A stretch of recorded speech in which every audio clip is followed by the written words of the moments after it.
الحمد لله نستعينه ونستغفره ونؤمن بك ونتوكل عليه ونثني عليك الخير ونشكرك ولا نكفرك وإياك نعبد ولك نصلي. اللهم احفظنا من شرور أنفسنا ومن سيئات أعمالنا، فمن يهده الله فلا مضل له ومن يضلله فلا هادي له، وأشهد أن لا إله إلا الله وأشهد أن محمدا عبده ورسوله أرسله بالحق بشيرا ونذيرا.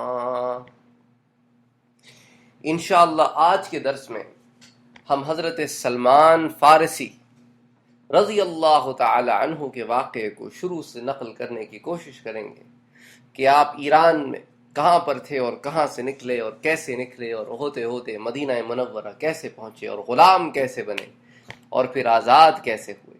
تو ان تمام واقعات کو ہم انشاءاللہ جوڑنے کی کوشش کریں گے.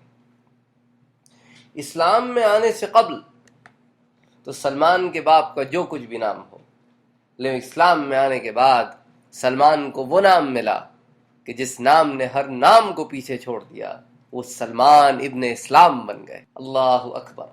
سلمان تو ان کا نام ہے، ان کی کنیت ہے ابو عبداللہ، اور وہ مشہور ہیں سلمان الخیر کے نام سے، لیکن زیادہ تر سلمان فارسی کے نام سے مشہور ہیں. یہ فارس کے رہنے والے تھے، اسی لیے انہیں سلمان فارسی کہتے ہیں.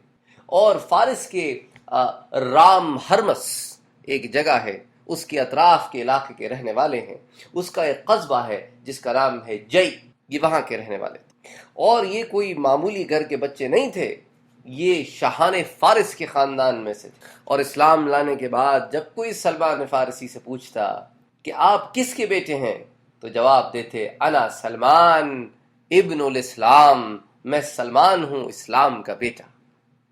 اور حافظ عسقلانی فرماتے ہیں کہ سلمان فارسی کو سلمان ابن اسلام اور سلمان بن خیر بھی کہتے ہیں، یعنی اسلام ان کے حق میں باپ کی منزلت پر ہے اور وہ اسلام کے حق میں بیٹے کی منزلت پر ہے. اور یہ سلمان ہی ہیں جن کے بارے میں آقا نے فرمایا کہ سلمان ہم میں سے ہے.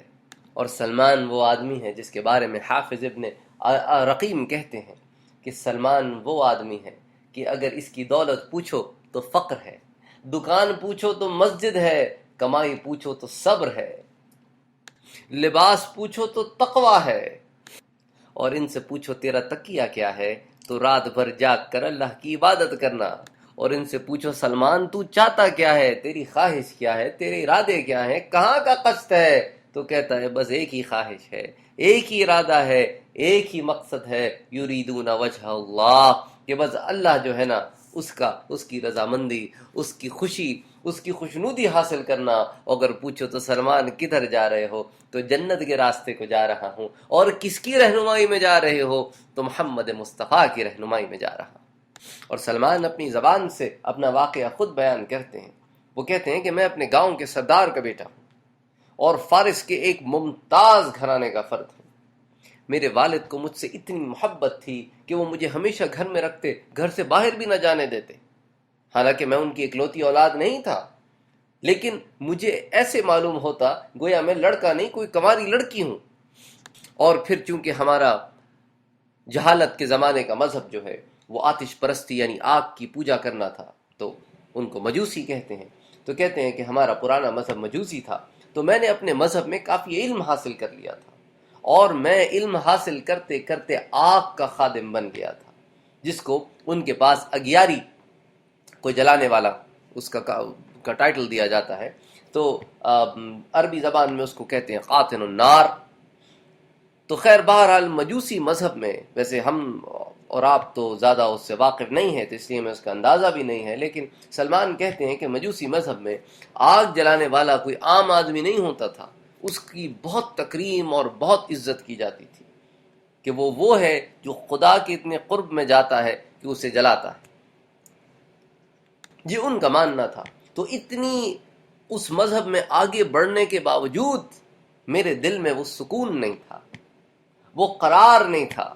حالانکہ میرے باپ کی بہت جائیدادیں تھیں، بہت زمین تھی، اور وہ ان کی خود دیکھ ریکھ کرتے تھے. لیکن ایک روز کہتے ہیں کہ وہ کسی تعمیری کام میں مصروف ہو گئے تو مجھ سے کہنے لگے کہ دیکھو بیٹا، آج میں زمینوں پر تو نہ جا سکا، لیکن میں چاہتا ہوں کہ تم آج کھیتوں پر چلے جاؤ، لیکن دیکھو خیال رکھنا، سارے کام نمٹا کے جلدی واپس آ جانا، کیونکہ مجھے یہ بات قبول نہیں کہ تو میری نظروں سے زیادہ دیر کے لیے اوجھل ہو۔ تجھے زیادہ دیر اپنے سامنے نہیں پاتا ہوں تو بے قرار ہو جاتا ہوں، اس لیے بیٹا جلدی آ جانا۔ تو حضرت سلمان کہتے ہیں کہ میں جلدی آنے کی قصد سے گھر سے نکل پڑا، اور میں اسی راستے پہ جا رہا تھا کہ اپنے گاؤں کے کھیتوں کی طرف جاؤں، لیکن راستے میں نے دیکھا کہ ایک عیسائیوں کا گرجا تھا، یعنی ان کا عبادت خانہ تھا، اور وہ لوگ اندر بیٹھے نماز پڑھ رہے تھے اور دعائیں مانگ رہے تھے۔ مجھے ان کی دعا مانگنے کا انداز، ان کا عبادت کرنے کا انداز، ان کی انکساری مجھے بہت پسند آئی۔ اچھا، پھر چونکہ میں ہمیشہ گھر کی چار دیواری میں بند رہا اور زیادہ سے زیادہ میں آپ کا خادم بن گیا، تو میں اپنے آس پاس کی دنیا سے زیادہ واقف بھی نہیں تھا۔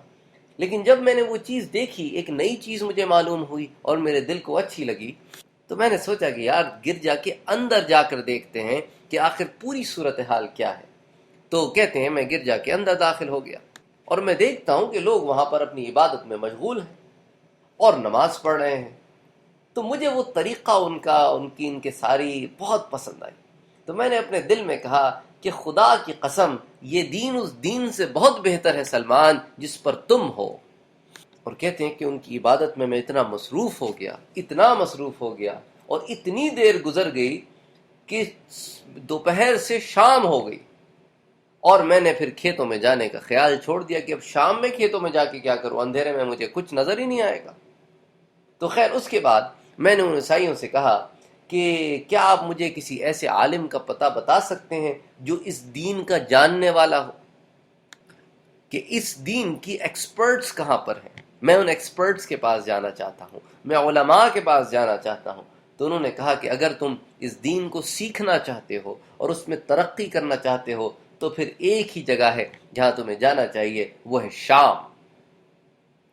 کیونکہ شام جو ارض مقدس ہے، وہاں پہ عیسائیت اور یہودیت دونوں پروان چڑھے اور دونوں نے پروگرس کی، اور چونکہ وہاں پہ رومیوں کی حکومت تھی اس لیے عیسائیت کو پروگرس کرنے میں بہت مدد ملی۔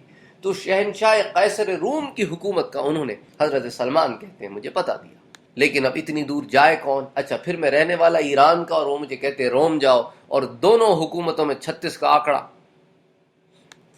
اور پرورش بھی میری ایسی کہ میں دنیا کے اتار چڑھاؤ سے تو واقف ہی نہیں، باپ کی نظروں سے زیادہ دیر اوجھل بھی نہیں رہتا تھا۔ تو خیر میں نے کہا کہ چلو سلمان، ابھی تو گھر چلتے ہیں، کہیں باپ پریشان نہ ہو۔ تو جب میں گھر آیا تو میرا باپ میرے لیے اپنے آدمی آلریڈی دوڑا چکا تھا کہ جاؤ جا کے دیکھو کہ میرا بیٹا کہاں ہے۔ اس نے کہا تھا کہ جلدی واپس آئے گا اور اب تو شام ہونے والی۔ تو حضرت سلمان کہتے ہیں میں نے گھر آیا تو میرے باپ نے کہا کہ سلمان، میں نے تجھے کہا نہیں تھا کہ جلدی آ جانا، سارا دن کہاں لگا آیا ہے؟ تو سلمان کہتے ہیں میں نے اپنے باپ سے کہا کہ ابا میں کھیتوں کی طرف جا رہا تھا، لیکن راستے میں ایک عبادت خانہ مجھے نظر آیا، اس میں کچھ لوگ عبادت کر رہے تھے، میں اس میں داخل ہوا، مجھے ان کی عبادت کا طریقہ بہت پسند آیا، تو میں وہیں بیٹھ گیا یہاں تک کہ دن ڈھل گیا، پھر میں کھیتوں میں گیا ہی نہیں، اس لیے سیدھا آپ کے پاس پھر واپس آ گیا۔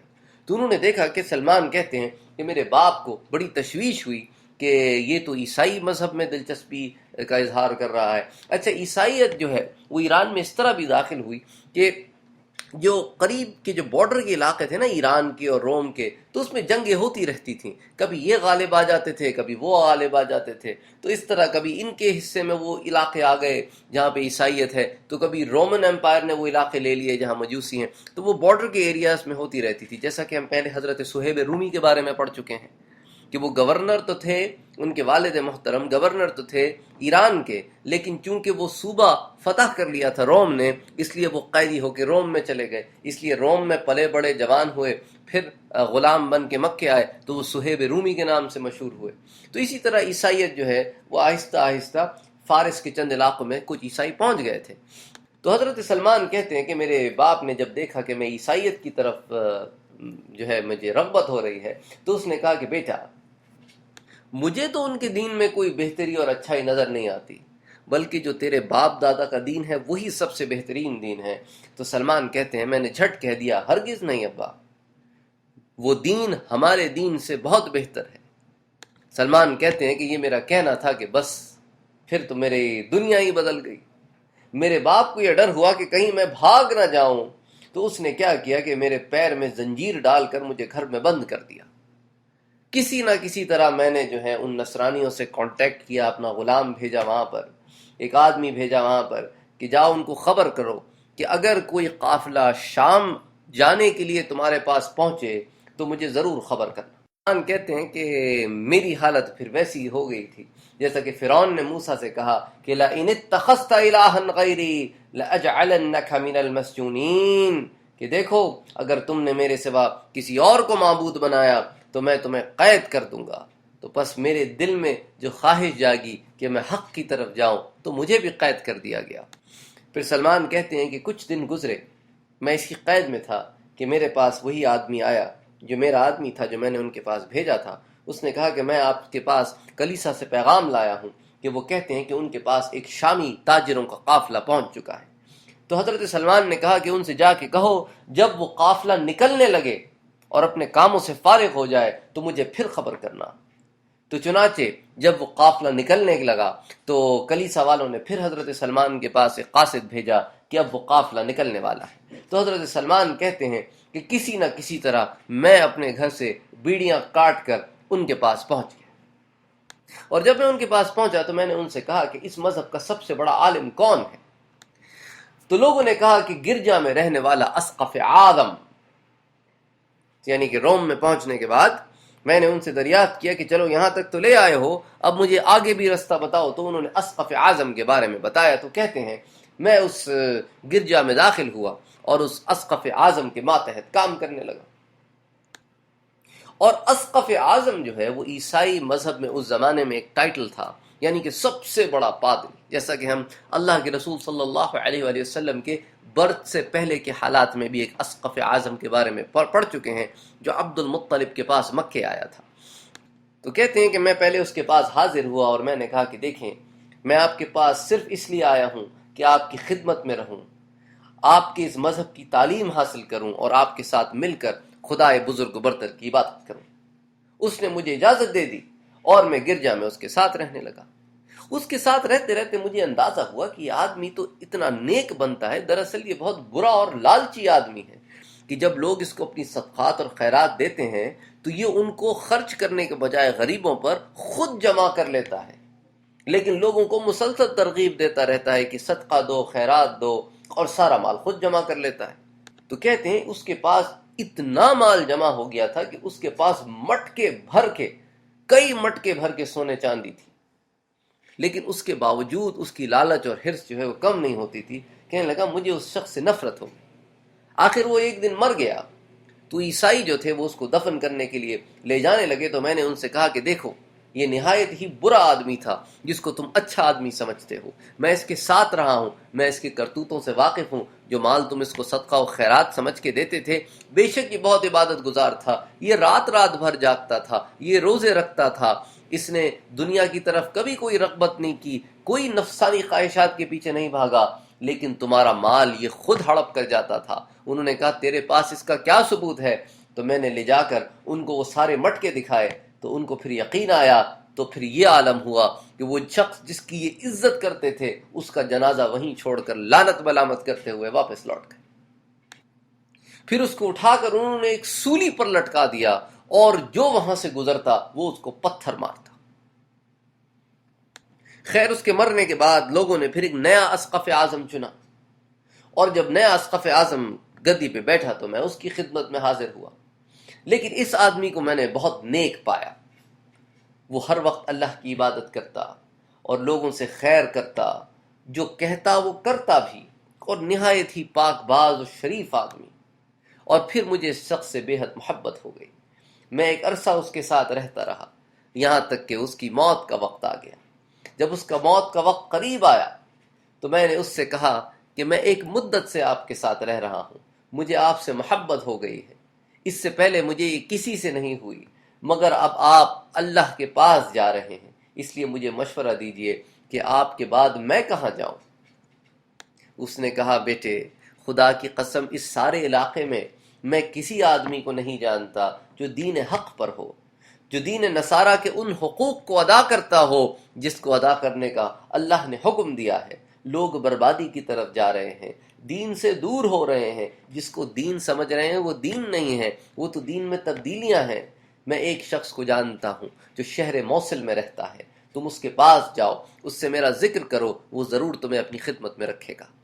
غرض حضرت سلمان کہتے ہیں میں موصل کی خانقاہ میں پہنچا، جب وہ راہب مر گیا اور دفن ہو گیا تو پھر میں موصل پہنچا اور اس راہب سے ملا، اس کو اپنی ساری کہانی سنائی اور اس سے عرض کی کہ میں آپ کی خدمت میں رہنا چاہتا ہوں۔ اس نے مجھے وہاں رہنے کی اجازت دی، اور پھر میں نے اس کو اسی راستے پر پایا جو پچھلا مرنے والا راہب تھا۔ یہ بھی نہایت ہی نیک پاک باز آدمی، اللہ کی عبادت کرنے والا اور دنیا سے بے رغبتی اختیار کرنے والا۔ ایک بات میں آپ کو یہاں بتاتا چلوں کہ دین نصارہ میں رہبانیت کو تقوی قرار دیتے ہیں، اسلام میں رہبانیت کو تقوی نہیں قرار دیا جاتا۔ رہبانیت کا مطلب ہوتا ہے دنیا کے تمام کام چھوڑ کر، تمام خواہشات چھوڑ کر، کوئی تمام نفسانی خواہشات چھوڑ کر، یعنی نہ بندہ شادی کرے، نہ بچے ہوں، نہ کسی کے حق ادا کرے، نہ ماں باپ کے ساتھ رہے، نہ بھائی بہن، نہ بھتیجا بھتیجی، کوئی حقوق سے ماں سوا، بس وہ جا کے خانقاہ میں بیٹھ گیا، اللہ کی عبادت کر رہا ہے، کوئی آیا اس کا مسئلہ حل کر دیا۔ اسلام نے اس سے منع کیا ہے،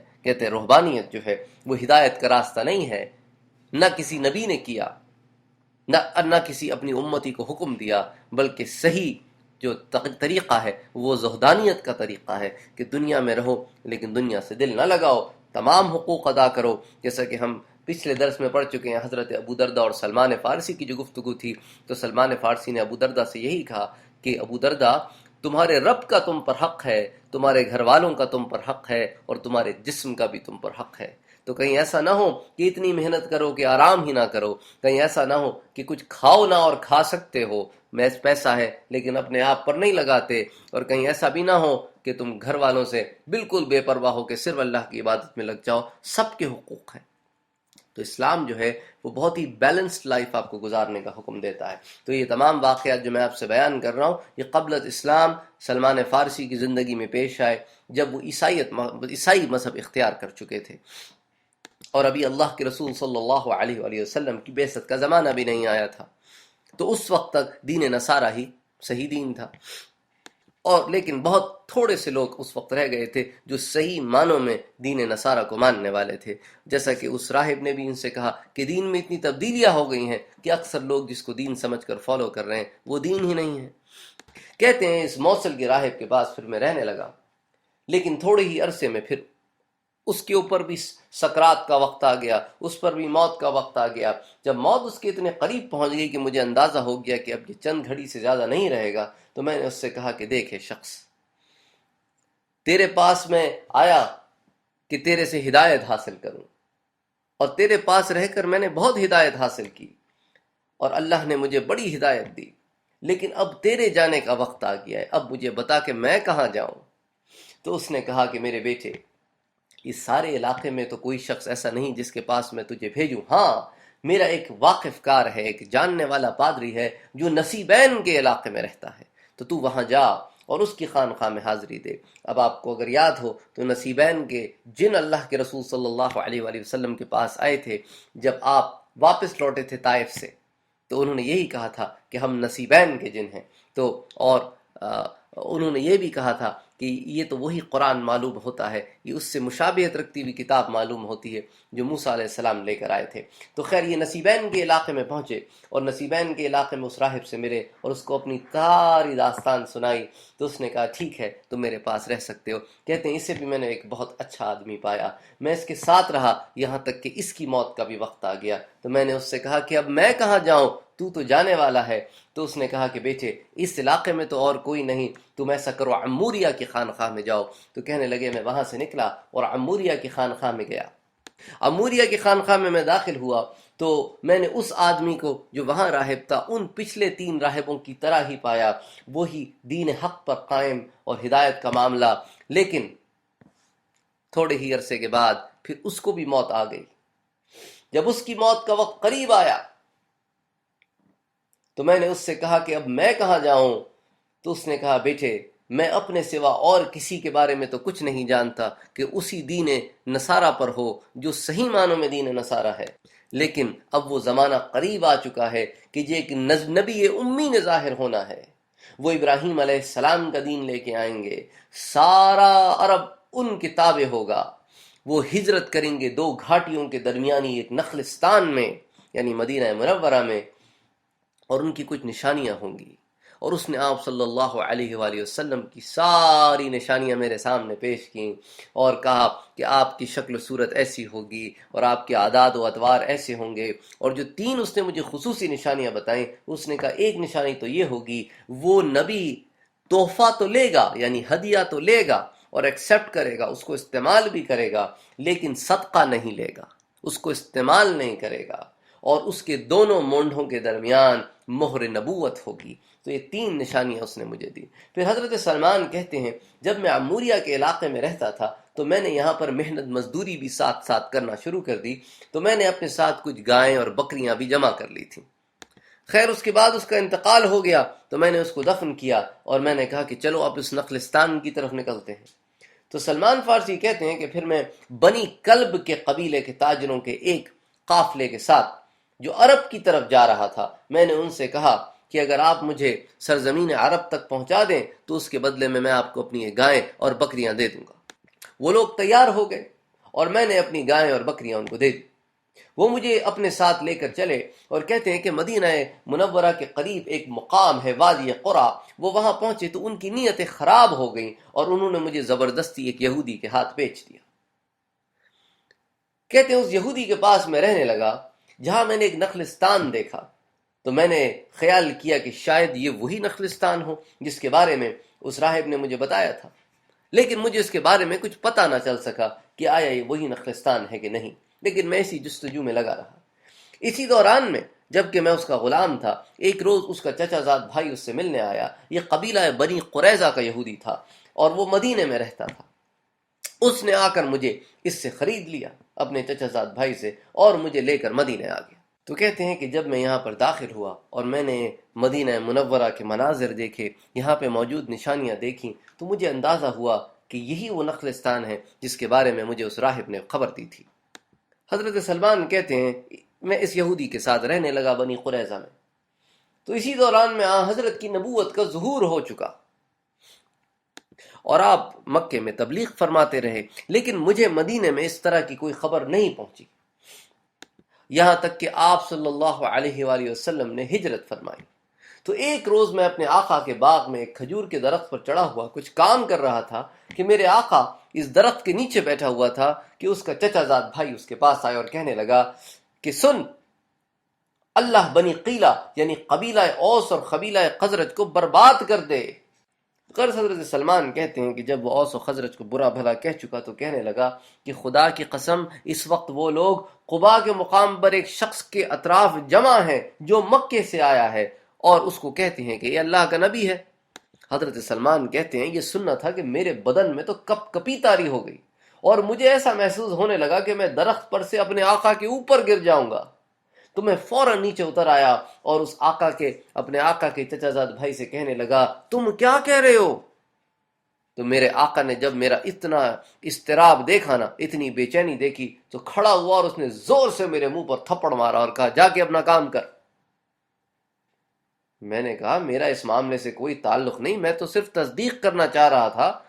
پھر حضرت سلمان کہتے ہیں کہ ایک دن میں نے موقع پا کر اپنے آقا سے عرض کی کہ مجھے آپ چھٹی دے دیں ایک دن کی. آقا مان گیا. میں شہر میں آیا اور میں نے کچھ محنت مزدوری کی، اس سے کچھ پیسے جمع کیے. اس کے بعد میں نے اس پیسے کے کچھ کھجوریں یا چھوارے خریدیں اور پھر اللہ کے رسول صلی اللہ علیہ وآلہ وسلم کی خدمت میں حاضر ہوا اور میں نے عرض کیا کہ مجھے معلوم ہوا ہے کہ آپ ایک نیک آدمی ہیں اور آپ کے ساتھ آپ کے بہت سارے ساتھی ہیں جو بے وطن ہیں، جو ضرورت مند ہیں، اس لیے میں صدقے کی کچھ چیزیں لے کے آیا ہوں. تو حضرت نے وہ چیزیں لے کے اپنے صحابہ کرام میں تقسیم کر دیں، لیکن اس کو خود استعمال نہیں کیا. تو میں نے کہا سلمان دیکھ پہلی نشانی تو پوری ہو گئی ہے کہ اس صدقے کا مال خود نہیں کھاتے. اور اس ضمن میں آپ کے سامنے کچھ حدیثیں بھی ذکر کرتا چلوں کہ حضرت صلی اللہ علیہ وآلہ وسلم خود بھی صدقہ استعمال نہیں کرتے تھے اور اپنی اولاد کو بھی اس سے روکا. اسی لیے ایک دفعہ حضرت امام حسن چھوٹے تھے اور انہوں نے جو ہے نا صدقے کی کھجوروں میں سے ایک کھجور اٹھا کر نا اپنے منہ میں ڈال لی، تو حضرت نے ان کو حکم دیا کہ فوراً اس کو تھوکو، اس کو تھوک دو، تمہیں معلوم نہیں کہ میں صدقے کی چیزیں نہیں کھاتا؟ اسی طرح مسلم نے ایک حدیث روایت کی ہے کہ حضرت صلی اللہ علیہ وآلہ وسلم نے فرمایا کہ میں گھر میں جاتا ہوں اور وہاں مجھے اپنے بستر پر کوئی کھجور پڑی ہوئی ملتی ہے تو اس کو کھانے کے لیے اٹھا لیتا ہوں، مگر پھر اس خیال سے اس کو واپس رکھ دیتا ہوں کہ کہیں صدقے کی نہ ہو۔ اسی طرح ایک دفعہ حضرت کو ایک کھجور ملی تو آپ نے کہا کہ اگر یہ صدقے کی نہ ہوتی تو میں اسے کھا لیتا۔ اور اسی طرح ایک اور حدیث میں آتا ہے کہ محمد صلی اللہ علیہ وآلہ وسلم کی اولاد کے لیے صدقے کی چیز کھانا جائز نہیں ہے، کیونکہ صدقات لوگوں کا میل ہوتا ہے، یعنی لوگ جو ہے وہ صدقات دیتے ہیں، خیرات دیتے ہیں اپنے مال اب میں سے میل نکالنے کے لیے، تو اللہ کے رسول صلی اللہ علیہ وآلہ وسلم نے اپنے اور اپنی اولاد کے لیے اس بات کو پسند نہیں کیا کہ وہ صدقات کا استعمال کرے۔ خیر، بہرحال ہم حضرت سلمان فارسی کے واقعے کی طرف واپس آتے ہیں۔ حضرت سلمان کہتے ہیں کہ اس کے بعد کچھ دنوں کے بعد میں نے پھر اپنے آقا سے درخواست کی کہ مجھے ایک دن کی چھٹی چاہیے۔ آقا پھر مان گیا، تو کہتے ہیں میں پھر شہر میں گیا، میں نے محنت مزدوری کی، تھوڑے سے پیسے جمع کیے، اور اس کے بعد اللہ کے رسول صلی اللہ علیہ وآلہ وسلم کی خدمت میں حاضر ہوا چند اور کھجوریں لے کر، اور اس وقت اللہ کے رسول قبا کے مقام سے مدینے آ چکے تھے۔ تو میں آپ کے پاس حاضر ہوا اور میں نے عرض کیا کہ میں نے دیکھا ہے کہ آپ صدقے کی چیز نہیں کھاتے، اس لیے میں آج آپ کی خدمت میں ہدیہ لے کر آیا ہوں، یعنی تحفہ لے کر آیا ہوں۔ حضرت نے وہ لے لیا، خود بھی کھایا اور صحابہ کو بھی دیا۔ تو حضرت سلمان کہتے ہیں کہ میں نے کہا کہ دیکھ سلمان، تیری دوسری نشانی بھی پوری ہو گئی کہ وہ صدقہ تو نہیں لیتے لیکن تحفہ لے لیتے ہیں۔ اسی لیے روایتوں میں آتا ہے کہ جب کوئی حضرت کے پاس کوئی کھانا لے کر آتا تو آپ اس سے کھانے کے بارے میں تحقیق کرتے کہ یہ تحفہ ہے کہ صدقہ ہے۔ اگر تحفہ ہوتا تو لے کر کھا لیتے، صدقہ ہوتا تو نہیں کھاتے۔ اسی طرح سلمان فارسی کہتے ہیں کہ اب دو نشانیاں تو پوری ہو گئیں، لیکن ایک نشانی ابھی بھی باقی تھی کہ میں نے مہر نبوت نہیں دیکھی تھی۔ تو میں ایک دن اللہ کے رسول صلی اللہ علیہ وآلہ وسلم کی خدمت میں حاضر ہوا جب آپ بقی میں تھے، یعنی جنت البقی میں، کسی صحابی کے انتقال پر انہیں دفنانے آئے تھے۔ بعض علماء کا خیال ہے کہ یہ ہو سکتا ہے اسعد بن ذرارہ ہی ہوں جن کی تدفین کے معاملے میں آپ آئے ہوں۔ خیر، اللہ کے رسول صلی اللہ علیہ وآلہ وسلم نے حلہ پہنا ہوا تھا۔ حلہ کہتے ہیں بیسیکلی دو چادروں کو جو ایک نیچے اور ایک اوپر اور سلی بھی نہیں ہوتی، تو اس کو عربی زبان میں حلہ کہتے ہیں۔ تو اللہ کے رسول صلی اللہ علیہ وآلہ وسلم صحابہ کے درمیان بیٹھے ہوئے تھے، میں نے سلام کیا اور آپ کی کمر کو گھورنے لگا کہ وہ مہر نبوت مجھے کسی طرح نظر آ جائے جو عیسائی راہب نے مجھے بتائی تھی۔ اس وقت آپ کے کندھوں پر چادر تھی، اس لیے میری مہر نبوت پر نظر ہی نہیں پڑ رہی تھی، اور میں امید کر رہا تھا کیونکہ ہوا چل رہی تھی کہ اللہ کے رسول صلی اللہ علیہ وآلہ وسلم کی چادر کسی طرح سرکے اور میں مہر نبوت دیکھ لوں۔ ابھی میں سوچ ہی رہا تھا کہ وہ چادر جو ہے وہ کندھوں پر سے ڈھلکی اور میری نظر مہر نبوت پر پڑی۔ اس کو دیکھتے ہی میں نے پہچان لیا، میں نے جھپٹ کے آگے کو جھکا اور اسے چوم لیا اور میری آنکھوں سے آنسو جاری ہو گئے۔ اسی وقت حضرت نے مجھے آگے آنے کا حکم دیا، چنانچہ میں آپ کے سامنے آ کر بیٹھ گیا اور اپنا سارا واقعہ آپ کو سنایا۔ حضرت محمد مصطفیٰ صلی اللہ علیہ وآلہ وسلم نے جب سلمان کا واقعہ پورا سن لیا تو حضرت ابن عباس رضی اللہ تعالی عنہ کہتے ہیں کہ اللہ کے رسول نے یہ خواہش ظاہر کی کہ سلمان، یہ واقعہ اب تم میرے صحابہ کو بھی سناؤ۔ ایک کتاب ہے جس کا نام ہے شواہد النبوہ، اس میں ایک واقعہ آتا ہے کہ حضرت سلمان فارسی جو ہیں وہ عربی زبان سے اتنے واقف نہیں تھے کہ اللہ کے رسول کو اپنی پوری جو ہے وہ سرگزشت سنا دیں کہ جو گزری فارس سے لے کے۔ چھوٹی بہت کمیونیکیشن تو کر سکتے تھے کہ یہ ہدیہ ہے یا یہ صدقہ ہے، جیسا کہ پہلے 2 بار ہوا، لیکن اب جب پورا واقعہ سنانا ہے تو اب ان کو اتنی عربی تو آتی نہیں تھی، تو ڈیفینیٹلی کسی ٹرانسلیٹر کی ضرورت تھی، اور مدینے میں ایسے بہت کم لوگ تھے جو اس طرح ٹرانسلیشن کر سکتے ہوں۔ تو حضرت سلمان فارسی کے لیے ایک یہودی تاجر کو بلایا گیا جو ان کی زبان بھی جانتا تھا اور عربی سے بھی واقف تھا۔ تو حضرت سلمان فارسی بات کرتے تو اس کا کام تھا ٹرانسلیٹ کرنا. تو حضرت سلمان فارسی نے جب گفتگو شروع کی تو حضرت کی اس میں تعریفیں کی اور یہودیوں کی اس میں برائی بیان کی کہ ان کے آقا تھا، ظلم کرتا تھا ان پر. تو اس پر وہ یہودی بگڑ گیا اور اس نے حضرت سلمان فارسی کی گفتگو کا غلط اور الٹا ترجمہ کر دیا. جہاں حضرت صلی اللہ علیہ وآلہ وسلم کو یہ کہنے لگا کہ سلمان آپ کو برا بھلا کہہ رہے ہیں. تو حضرت نے جب یہ بات سنی تو آپ کو بہت تکلیف ہوئی اور آپ نے کہا کیا یہ فارس کا شخص اس لیے آیا ہے کہ ہمیں تکلیف پہنچائے؟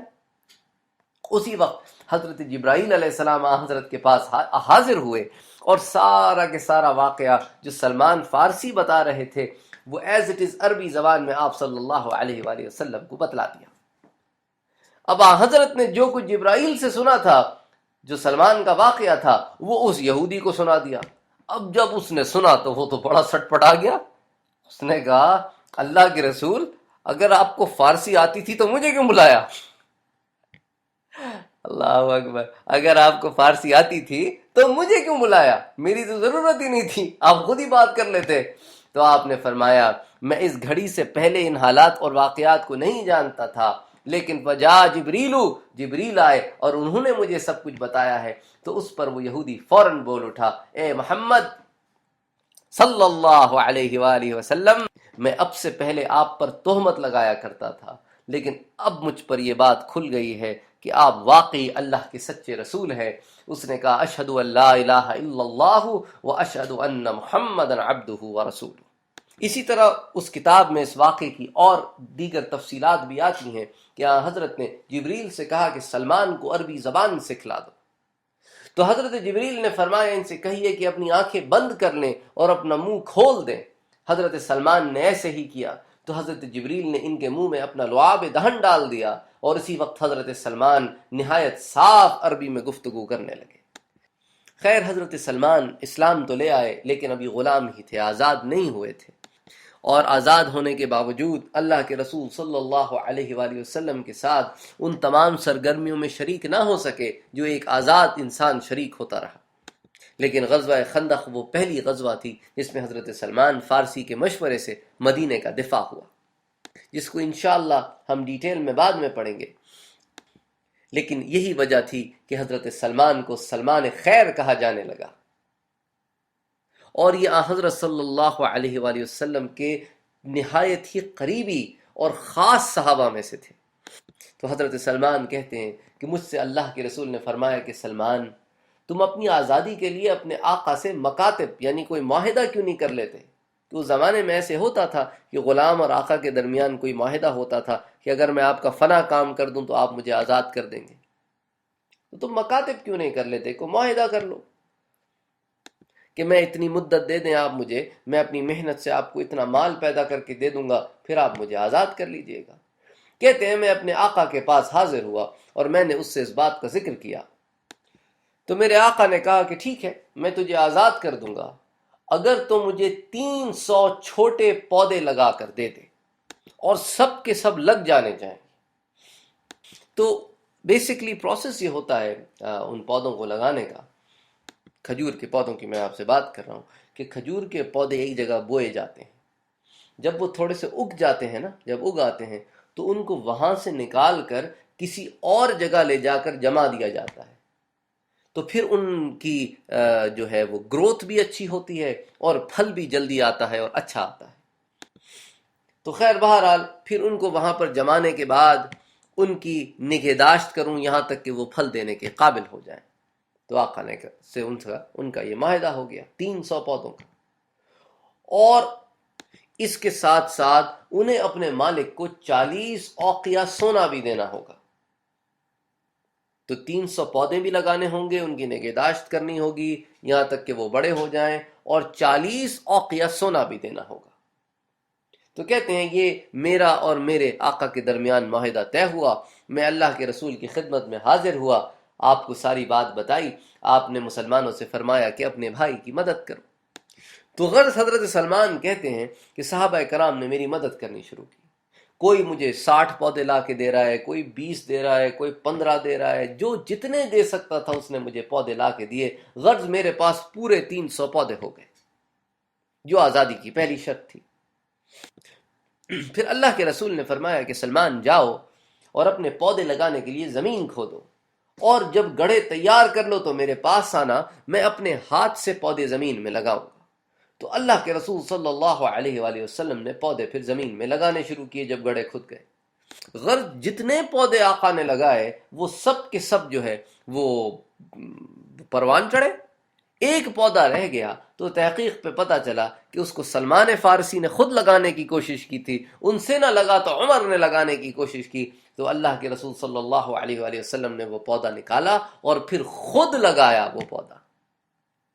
تو اس طرح وہ 300 پودے سارے کے سارے حضرت نے خود لگائے، اور آپ کی برکت سے وہ تمام کے تمام جو ہے وہ درخت، وہ پودے جو ہے وہ بالکل صحیح رہے اور خراب نہ ہوئے بلکہ جمے رہے۔ حضرت سلمان کہتے ہیں کہ پودوں سے فارغ ہونے کے بعد اب مجھے اس بات کی فکر ہوگی کہ اب سونا کہاں سے لاؤں، وہ بھی 40 اوقیہ سونا۔ تو خیر کہتے ہیں میں اسی فکر میں مبتلا تھا۔ غرض سلمان کہتے ہیں کہ اللہ کے رسول صلی اللہ علیہ وآلہ وسلم میرے پاس آئے اور آپ کے پاس کچھ سونا تھا جو کان سے نکلا ہوا سونا تھا۔ تو اللہ کے رسول نے وہ مجھے سونا دیا کہ سلمان اس کو جاؤ اور اس کو دے دو۔ تو میں نے کہا اللہ کے رسول اس نے 40 اوقیہ سونا مانگا ہے، یہ تو کچھ بھی نہیں ہے۔ آپ صلی اللہ علیہ وآلہ وسلم نے اس کو اپنی زبان پر پھیرا اور پھر مجھے دیا کہ جاؤ سلمان اس کو دے دو، اس میں ہو جائے گا۔ حضرت سلمان کہتے ہیں میں اس یہودی کے پاس گیا، اس کو میں نے سونا دیا، اس نے تولا، جتنا میں نے اس کو دیا اتنا ہی میرے ہاتھ میں بھی تھا، اور اس کے 40 اوقیے پورے ہو گئے۔ سبحان اللہ، سبحان اللہ۔ اور پھر سلمان کہتے ہیں کہ میری آزادی کے بعد میں نے غزوہ خندق میں شریک ہوا، اور اس کے بعد میں نے کوئی ایسا غزوہ نہ چھوڑا جس میں حضرت کے ساتھ نہ رہا ہوں۔ تو اس طرح سلمان فارسی کی داستان جو شروع تو ہوئی تھی فارس سے اور مدینے تک آئے اور آقا کے صحابہ میں شامل ہوئے۔ وما علینا الا البلاغ۔ اللہم صل علی سیدنا محمد وعلی آلہ وصحبہ وبارک وسلم وصلوا علیہ وسلم تسلیما۔